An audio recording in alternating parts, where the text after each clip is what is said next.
First story. My son walked in on me and my affair partner, thought I was getting sawed, and tried attacking him. But he got knocked out by my affair partner. Now his father found out I cheated, took away both my son and daughter, and is threatening to KLL me if I contact my kids. Now everyone has abandoned me, and I regret everything. 2 weeks ago, everything exploded. And since then, I haven't had a single normal moment. I've been on autopilot at work, barely sleeping, barely eating, and when I come home, I curl up on the couch like a stray animal that just got kicked too many times. I can't even go upstairs anymore. I get halfway up the stairs, and my legs just stop. Sometimes I just collapse and sit there, holding the railing like it'll stop me from completely falling apart. I guess I'll try to explain this, though I don't even know how to start. I 38F was married to my ex-husband 40M for 17 years. We've known each other for 23. He's the kindest man I've ever met. Or he was, I don't even know anymore. We had 2 kids together, a son 17 and a daughter 14, and we lived what I thought was a good life. Stable, comfortable, predictable. And maybe that predictability is what broke me. I met someone a few months before our divorce. A friend. A stupid friendship that turned into me catching feelings I shouldn't have caught. We had one physical encounter. Just one. It was a drunken, regrettable night, and even then I knew it was wrong. I told my husband I wanted a divorce shortly after, not because I wanted to be with the other man, not exactly, but because I knew my marriage wasn't working for me anymore, and I couldn't keep lying to both of us. I didn't tell him about the guy. He didn't know. My kids didn't know. After the divorce, I started seeing that man more regularly. I didn't bring him around my kids. I didn't want to confuse them or mess with their sense of stability. I still saw them most days. I was civil with my ex. He was never cruel. I really thought we'd keep the peace for the sake of the kids. That illusion shattered 2 weeks ago. My son came over that evening. He wasn't supposed to. I think he forgot his charger or something. I honestly don't remember anymore. I was home with my boyfriend, and we were in a compromising position. I wish to God I'd locked the door. I didn't. My son walked in, and something snapped in him. He thought I was being assaulted. I don't even know how or why, but the way he described it later, he saw me pushing against my boyfriend's chest, which I honestly don't even remember doing, and me being partially undressed, and he just lost it. He jumped in and attacked my boyfriend. Chaos erupted. Screaming. Furniture got knocked over. I tried to stop it. I threw myself over my son to protect him. But in the chaos, I got elbowed or hit, or maybe even punched. I don't know. I felt my rib crack, and the next thing I knew, my son was on the ground, unconscious, with blood all over his face. My boyfriend didn't mean to hurt him like that, at least. That's what I told myself at the time, but he did. He seriously hurt him. My daughter had heard everything from the other room. She called the police. Thank God she did, because when they arrived and saw the scene, they arrested my boyfriend on the spot. My son was taken to the hospital. I went too, because of the rib, but mainly because I needed to know if he was okay. He regained consciousness a few hours later, and he refused to look at me. He hasn't said a word to me since. That wasn't an insult. You're disgusting. You ruined our family. I wish it was you who got your face bashed in. Those were the first things he said. I don't even fight back. I just sit there and take it. I deserve it. A few days after that, I found out he and my daughter had called their dad. Asked him to come pick them up. They packed their things and left without even speaking to me. I stood at the door and watched them walk past me like I was invisible. My ex didn't yell. He didn't rage. But the look on his face, it was colder than anything I've ever felt. He told me flat out the kids wanted to stay with him full time. He was going to apply for full custody. He said, I hope you won't make a fuss about this. That was it. No sympathy. No. Are you okay? Just, they're better off with me. Don't make this harder than it already is. I tried talking to my children again. I called. Texted. I tried going to their school. My daughter just turned her face and walked away like I was nothing. My son said, if you try talking to us again, I'll get a restraining order. I finally called my ex and begged him to talk to them. Just convince them to hear me out. I told him I was sorry. That I never meant for any of this to happen. That I loved them more than anything. And that's when he showed me a side I didn't know he had. He came to the house to pick up some of the kids' things. I opened the door, and he just stared at me for a long time before walking in. He said, if you try to fight custody, I will not keep quiet about what happened. About your boyfriend. About what you did while we were married. Then he grabbed my arm and said, if something permanent had happened to my son because of your stupid choices, I would have put a bullet in both your heads.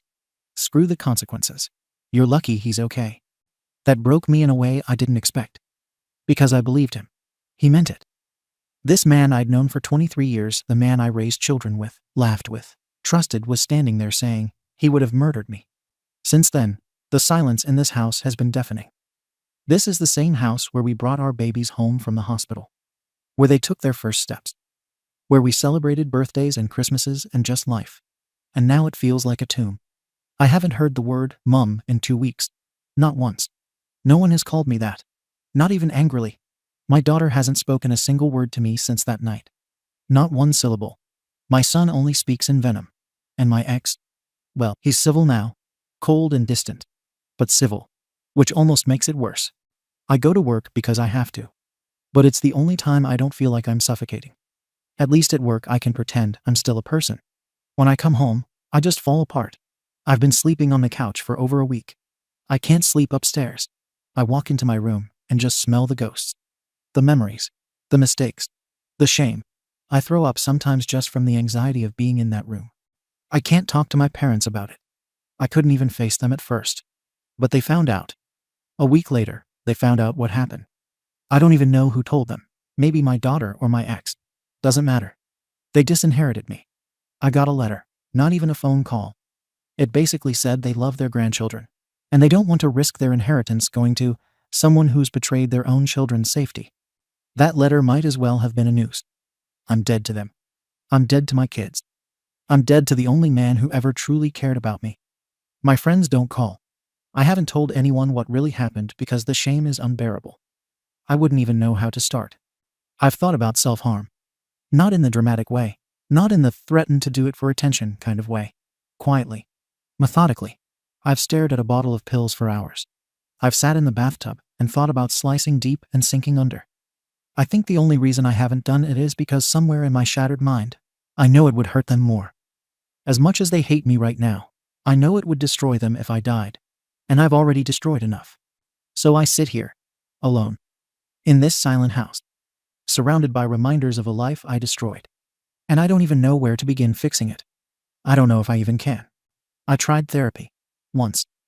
I sat in that office for 15 minutes and walked out. I couldn't even say the words out loud. I felt like a monster sitting there. I didn't want comfort. I wanted punishment. I still do. I don't go upstairs anymore. My daughter's room is still as she left it, posters on the walls, laundry half folded, and a bracelet I bought her for her birthday still sitting on the dresser. She used to wear it every day. She left it behind like it was nothing. I haven't cleaned the blood out of the hallway. It's not even rational, I know that. But I stare at it and think about how fast everything came apart. How much I deserved it. My ex texted last week to say he's filed for full custody. I said I wouldn't fight it. I couldn't. What would I even say in court? That I deserve a chance to see kids who look at me like they're staring at roadkill. That I'm stable and safe when I let a man into my house who knocked out my son. I don't even think I'll show up. He ended the message with, "Please don't contact them again. You've done enough." I deleted the number after that. Not because I accepted it, but because every time I stared at it, I typed out long apologies I knew would go ignored. I wanted to write, "Please tell her I miss her," or "Just let me know if he's okay." But there's no point. I've gone from being their mother to being the reason they lock their doors at night. I check my daughter's social media sometimes. She blocked me on everything, but some of her accounts are still public. She posted a picture last week. She and my ex, eating takeout, smiling. The caption said, "Real family." That felt like someone cracking my rib again with a crowbar. My son hasn't posted anything. I think he's the one who's hurt the worst. He always looked out for me growing up. He was that kind of kid, protective. Too old for his age. Now I wonder if that's just gone. If he thinks I'm the kind of woman who needed saving from my own choices. And I guess I am. Every time I try to eat, it turns to nausea. I sleep 2 or 3 hours a night, mostly on the couch. I don't shower as often as I should. I've had the same groceries in the fridge for 2 weeks now, and the milk smells like chemicals. I keep the curtains shut. I keep the lights off most of the time. I walk through this house like it's someone else's life. Nobody checks on me. I don't blame them. I got an email from HR at work, because apparently, I've been late too many times this month. I don't even remember the days. It's just a blur. I keep hoping I'll get fired. just to have one more reason to disappear. There's a knife in the kitchen drawer I can't stop thinking about. It's not just the pills anymore. I catch myself opening the drawer and staring at it. Sometimes I take it out. I haven't used it, but I think about it every night. The guilt eats everything. I dream about it waking up to my kids standing over me, screaming, crying, bleeding. In some dreams, my ex pulls the trigger. In others, it's my own hand. I never wake up rested. Just afraid. I used to love sleeping. Now it's the worst part of the day. I haven't left the house in 3 days. I told work I was sick. That was a lie. I just didn't have the energy to pretend I wasn't rotting. I watched the same show on repeat for 10 hours just to avoid thinking. I didn't even know the TV was still on until it went to the home screen. The worst part is knowing I did this. Not just the moment. Not just the guy. Everything. The spiral, the silence, the abandonment, I caused all of it. I wrecked my marriage. I betrayed someone who never raised his voice at me in nearly 2 decades. I exposed my kids to a man who turned violent in a second. I destroyed any image they had of me as someone safe, someone reliable. And now I sit in this wreckage like a ghost of someone they used to know. I think about writing them letters, one for each, just to say sorry, not to fix it, not to beg, just to tell them I'm still alive and I know what I did. But I'm scared they'll just burn them or throw them out. And part of me thinks maybe they should. I don't want to be forgiven if it means manipulating them into coming back. I don't want to be pitied. But I want to be seen as human again. Not just a mistake. Not just a failure. I miss my daughter's laugh. I miss hearing her upstairs yelling at her friends on FaceTime. I miss her rolling her eyes when I asked her how school was. I miss my son sitting at the kitchen table, tapping his pencil and acting like he wasn't waiting for me to bring him snacks. I miss making dinner for all of us. I miss the fights about chores. I miss the ordinary SHT people complain about. I miss being needed. I miss being wanted. I thought about moving, leaving the house. But I don't have the money to break the lease right now. And part of me thinks I deserve to stay here, like this is the place where I'm supposed to suffer. I brought the chaos in. I can live in it now. I haven't seen or heard from the boyfriend since he got arrested. I don't care where he is. He's gone. I feel nothing but hate for him. And for myself. There's a mirror in the hallway I covered with a towel. I caught my reflection once a few days ago and had a full panic attack. Not because of how I looked. Because of how much I hated what I saw. I tried opening my daughter's closet the other night. I stood there, holding the handle, shaking, like I was about to open a grave. I didn't. I just leant against the door until my knees gave out. I don't want to live like this. But I don't know any way out that doesn't make it worse. I'm not asking for sympathy. I don't even think I deserve advice. I think I just needed to write this down because I don't have anyone left to tell it to. And if this post disappears into the void, maybe that's what's supposed to happen. But if anyone reading this has ever come back from something like this, if there's any chance of repairing even one part of this mess, I need to know. I need to hear that it's not over forever. I need to hear that even someone like me, who burned everything to the ground, can still be a mother someday. I know I can't force them to forgive me. I don't even know if I should ask for it. But I need something. A path. A punishment. A place to start. Because I feel like my fate is to live a long, miserable life with everyone I loved abandoning me. Comments. Comment 1.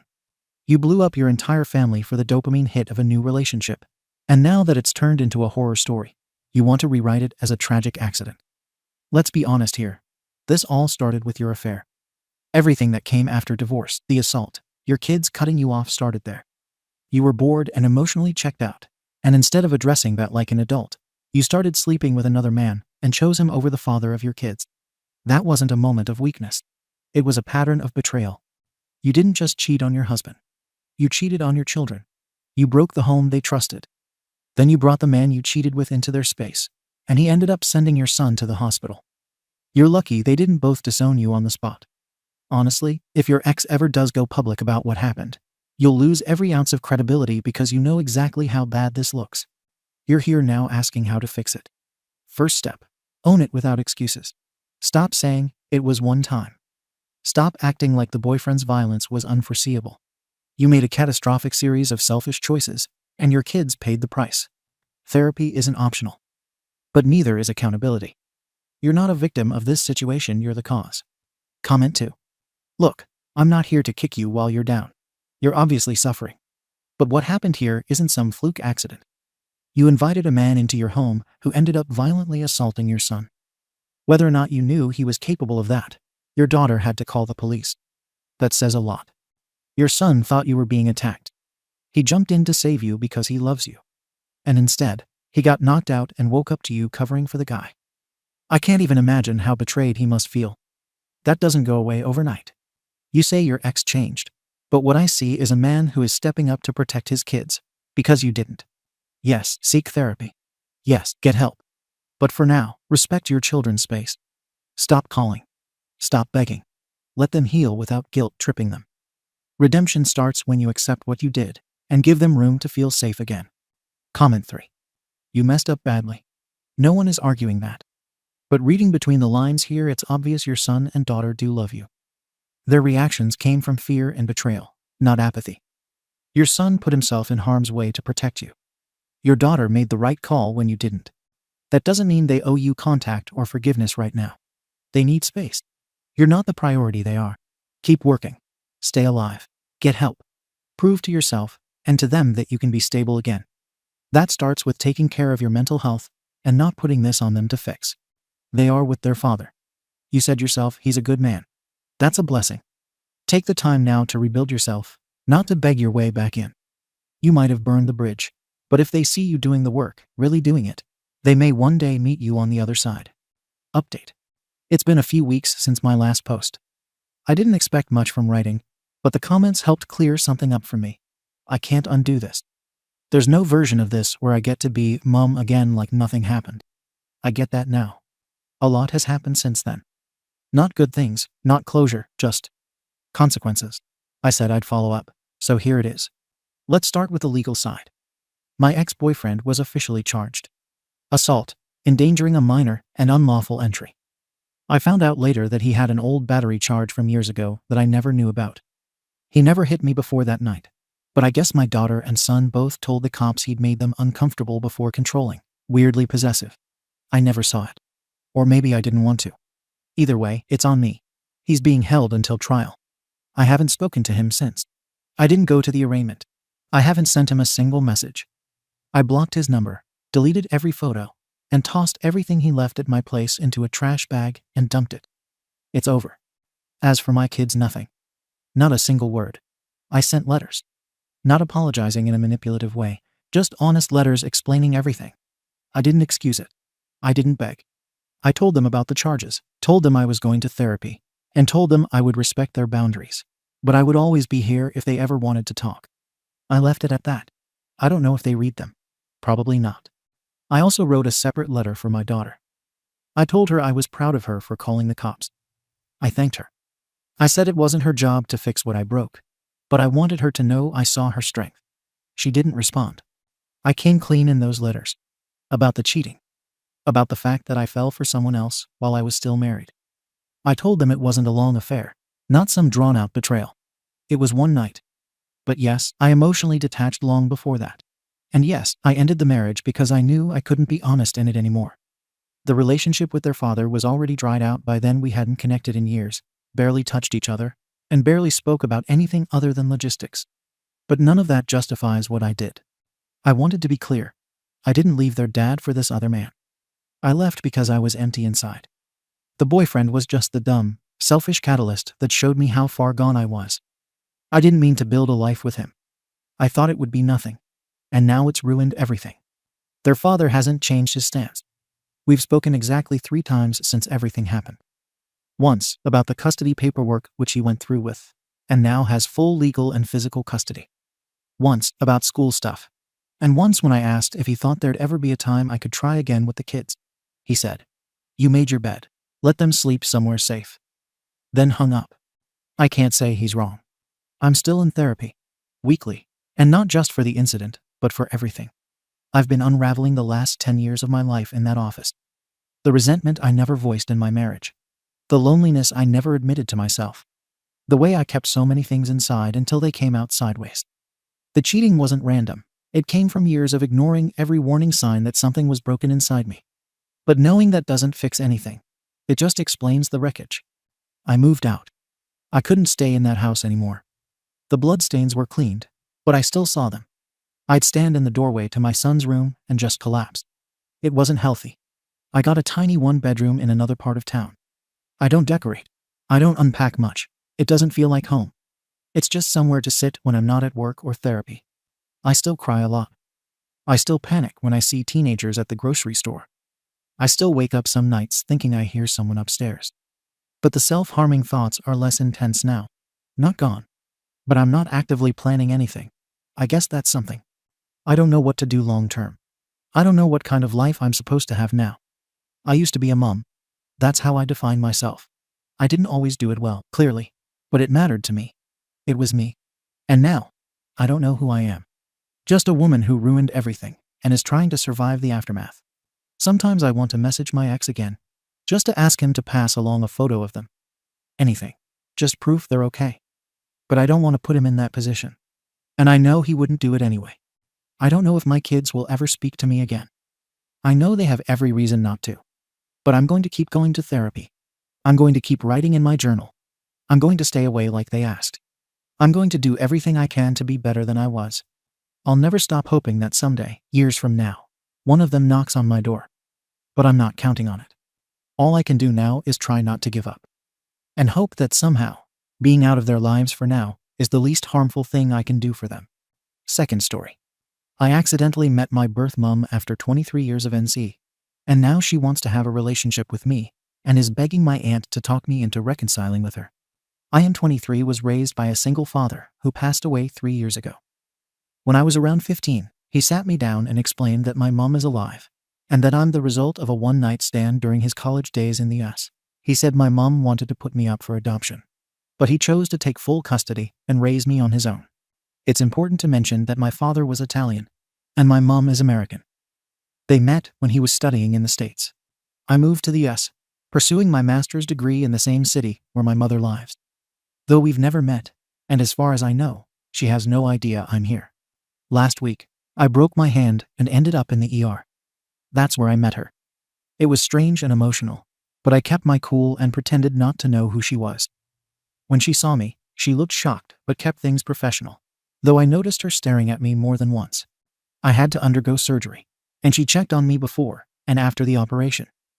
Everything was strictly doctor-patient interaction. Yesterday, my Aunt Dad's sister called me. She told me that my mom had reached out to her through Facebook, explaining the entire encounter. She said my mom wanted to hug me, kiss me, and stay by my side the whole time I was in the hospital. But when I didn't react to her, she assumed either I didn't recognize her or that I hated her. She begged my aunt to talk to me, to convince me to give her one chance to explain. She wants to be part of my life. She wants to meet her kids. She wants her boy back. My aunt told her she wouldn't take sides. She said she'd talk to me and leave the decision entirely up to me. Being the good Christian woman she is, she encouraged me to give her the chance to explain. Honestly, the little boy inside me wants to meet her, to hug her, to finally have a mother in my life. But the man I've become feels anger and resentment. I know this is my decision to make, but I haven't been able to sleep, and I would like to hear strangers' opinions. My mind keeps spinning. I imagine having a beautiful relationship with her, getting to know her kids. But also I feel jealous.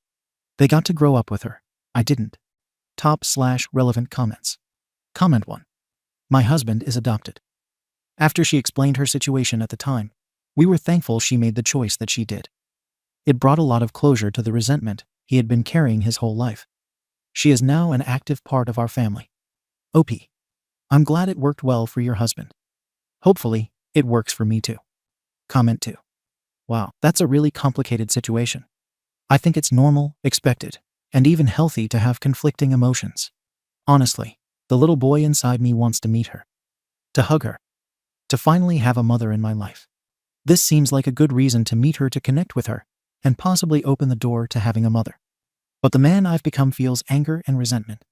This seems like a good reason to meet her, to connect with your feelings of anger and resentment, and give those feelings a voice to the person who created the situation that led to these feelings. I imagine having a beautiful relationship with her, getting to know her kids. I would recommend against trying to picture what it would be like. I think that doing so is likely to set you up for disappointment. The meeting can go one of a nearly infinite number of different ways, and your imagination can't possibly think of all of them. If you do decide to meet her, I'd suggest that you have a goal in mind for yourself. What do you want to get out of the meeting for yourself? Also, try to make the goal be something you have control over. For example, making the goal, "She loves me," isn't a good goal since you have no control over it. A goal of something like, "I want to hear what she has to say, and then share how I've been feeling my whole life," is something you can control. What she does as a reaction to this is outside of your control, but whether or not you tell her is within your control. Likely you will feel a variety of different emotions. This is normal. If it gets too overwhelming, I'd recommend looking up a technique called box breathing. It's a very simple form of meditation and can be good at forcing you to focus on your breathing, giving the rest of your brain and your emotions a chance to rest for a moment. OP. Thanks for your comment. It is very helpful. Comment 3. My best advice would be to listen to yourself first and foremost. All your emotions are natural, and there's nothing wrong with meeting up to test the waters, explain how you feel, like you've said you'd like to. Then see the reaction of both sides. Having strong feelings towards someone you've never really met is perfectly normal when it's a family member, and talking about all your feelings, positive and negative, seems the best stance. There is nothing wrong with being honest. You owe that to yourself. Whatever your decision, make sure you're looking out for yourself and remain honest. You seem like a lovely young man. Your father did a great job, and so will you. Best wishes, good luck, and much love. OP. Thank you. My father and my aunt made sure I had a wonderful childhood. Comment 4. Profile badge for the achievement top 1% commenter, top 1% commenter adoptee here. I think it's really easy to assume things about our birth parents, and it's quite likely that even your bio dad didn't have the full story about her. I'm not saying she was perfect, and that her story absolves her from all or any blame. I'm just saying that you don't know that yet. I met my bio mom. It helped in a lot of ways and made some other things more complicated, but I don't regret a single part of it. You get to make all the rules about any relationship going forward and establish whatever boundaries you need.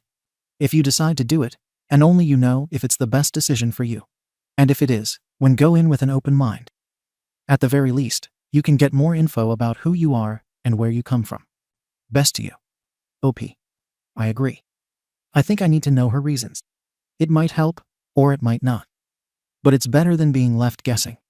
Final update 70 days later. First, I want to thank all of you. Your comments were really helpful, and a special thank you to everyone who advised me to forgive and meet her. I asked my aunt to arrange a meeting in a quiet public place. The moment I met her, I felt like I would collapse. My emotions were everywhere. Deep down, I just wanted to hug her and cry, but I kept my cool. She looked nervous, holding back tears. After some small talk, I finally asked, "Why didn't you want me? Why didn't you ever reach out? And why now?" I told her that even though my dad gave me a beautiful life, I always felt something was missing. I grew up believing my mom was dead. Finding out she was alive filled me with anger and confusion. Since then, I pushed myself to be the best at everything. Maybe to prove it wasn't my fault she abandoned me. She broke down and told me her story. She had been the golden child with her whole future plan. Getting pregnant destroyed her world. She couldn't face her parents, and since she barely knew my dad, she chose adoption. But when she told him, he said he couldn't let a stranger raise me. So, he took me. She buried herself in school, convincing herself that when she became successful, she'd come back. But she always postponed it until she believed it was too late. She followed my life through family posts. When she had another child, the guilt consumed her. She finally told her family and reached out to my dad. But he told her I believed she was dead. And after I knew she was alive, I didn't want contact. That broke her, but she respected it. Still, she never stopped checking on me. Seeing me at the hospital was unbearable. She knew I recognized her, even as I pretended not to. That was the moment she realized she couldn't stay silent anymore. When she finished talking, I just sat there. I didn't even know what to say. I felt lighter. Now I knew the truth. She didn't expect forgiveness. But she wanted me to know she was here if I ever wanted her in my life. She just wants a chance. I wanted to leave, but I told her I wanted that chance. I wanted to get to know her, but at my own pace. I also said I'd like to keep these meetings just between us for now. She agreed right away. No pressure. Just whenever I'm ready. After that day, we started texting. Just simple check-ins. Then we met once or twice a week. Slowly, I told her about my childhood and my life now. She shared her side to her family, her siblings, and her daughters. It felt strange at the beginning, But slowly it became easier. 2 weeks ago, I went to her house for the first time. I met her family. Her husband was very welcoming, and her daughters were lovely and excited to meet me. It felt a bit strange at first, but also warm in a way I didn't expect. And today, she told me that her parents want to meet me. They're inviting me this Sunday to their house, so I can meet them and the rest of the family. Even though I don't fully feel like a family member yet, I still feel some anger and jealousy, especially when I see her with her kids.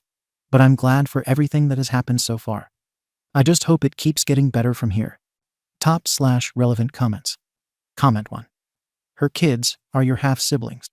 They might feel anger and jealousy too. You're not the only one with feelings. I hope you'll try to embrace your new family eventually. Slowly is fine. Try to let this expand your heart. And who couldn't use another set of grandparents? OP. I know that they are my siblings. And I like them. They are lovely. And they seem excited and happy to know me. The anger and jealousy are my own feelings that I am dealing with myself and trying to let go of. Of course, I am not showing my siblings these feelings or making them feel bad. Comment 2. Females face this path to either raise kids in a poor situation or other options like giving up a child for a better life for both of you. Your mom didn't stop thinking about you and has been watching you from afar. I think you two need to make up time now. This was a bittersweet story. Comment 3. I'm adopted. I met my birth mom when I was in my early 30s. What I've found generally, just by talking to people, is that when people look to these people they're reconnecting with to fill some hole in themselves, it doesn't work.